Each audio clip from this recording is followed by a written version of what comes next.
Section 14.3, simplify trig expressions. In order to do this, the guideline I can give you is this. This will work 90% of the time. Is number one, it might be the only one, is when you want to simplify an expression, put every term in terms of the easiest thing to simplify. This almost always works in terms of sine and cosine. Sine and cosine are the easiest to use, the most commonly used, and easy to simplify. That's your guideline when you want to simplify these. And so all those trig identities I gave you last time in the last notes, you use them to do this.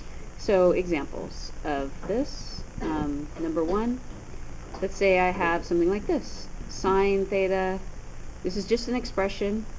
Next time we'll actually solve equations.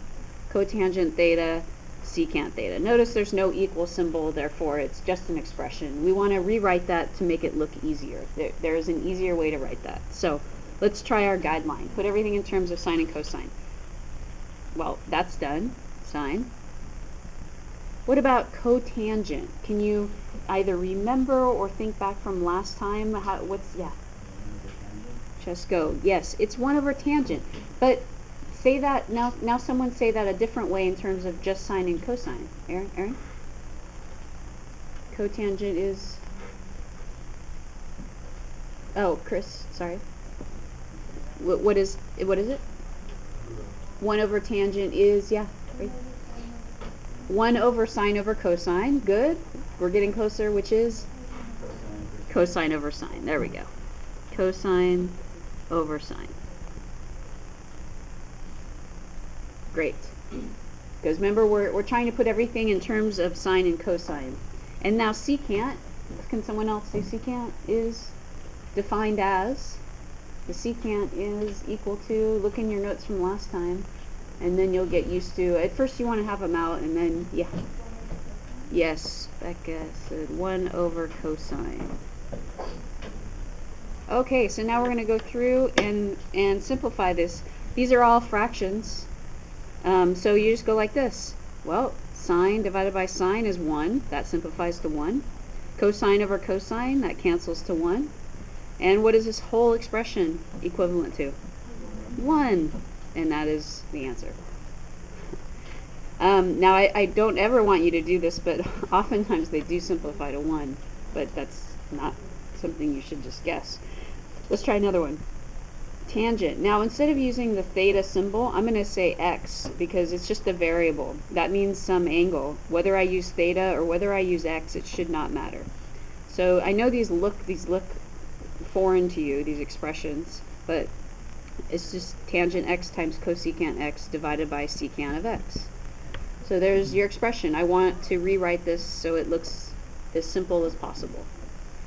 Because that's what simplifying an expression means, and it will help you to solve equations. So tangent. Let's try rewriting everything in terms of sine and cosine. Tangent is defined as? Good. Sine over cosine. Cosecant, the definition is? Cosecant is a reciprocal function. What is it the reciprocal of? It's the reciprocal of sine. So times 1 over sine over, so this is a complex fraction. A fraction is a fraction of fractions. Secant is defined as 1 over cosine. Okay, so we need to simplify that. And now just to save space, I'm going to put an equal symbol and start writing over here, even though it's just an expression. So what can we simplify? What cancels here? Try to get involved and think about it, so that you're not just staring at it when you're doing it on your own. What simplifies? Good. So that simplifies to 1. So now we have 1 over cosine over 1 over cosine, which is? It happens to be 1 again, yes, but that's not always true. Let's do one more example. Let's do a third example where it's not 1. So this will take a little more space here. Last example, before you try it, sine x plus cosine x cotangent x. Let's simplify that. It looks really complicated. Let's see if we can use our guideline. So we'll leave this alone because it's already in terms of sine and cosine. Cosine is already in terms of sine and cosine. What about cotangent? Someone else.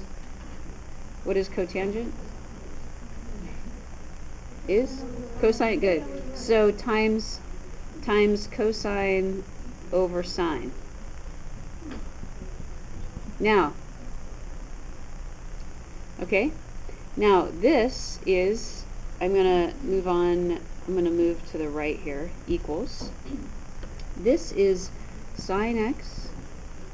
What's cosine times cosine?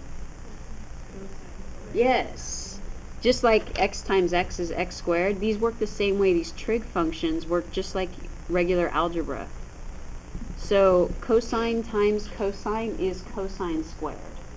Okay, just like you would expect. Just like x times x is x squared. Now none of these cancel or simplify, but we have two expressions that we can add together if we get a common denominator. Just because it's trig, it still works just like regular fractions. So what's the common denominator here? Sine x, exactly. So do you see that you have to get these added together, we need to get a common denominator of sine x. So you just multiply this by sine x over sine x. And I'm allowed to do that because I basically just multiplied by 1. I haven't changed the value of the expression. That's 1. So I'm getting a common denominator. So this is equal to, what's sine times sine? Good, nice, sine squared over sine x plus, and I'm just copying what I had before, cosine squared x over sine x. And I've got a common denominator, so I put everything over just like I would with fractions. Everything goes over the same denominator. And I have sine squared plus cosine squared. Now you should be really happy whenever you see sine squared plus cosine squared. Because think back to your identities that you need to remember. What is sine squared plus cosine squared equal to? 1. So it's just 1 over sine x. And now that's not quite simple. We want the simplest possible. So what is 1 over sine of x? Without having it as a fraction, it's cosecant, right? That's the definition of a cosecant, is 1 over sine. It's a reciprocal. So we would leave it as that. That would be our final answer. So we're gonna practice a few of these to start your homework, and then we'll do part 2 in a second.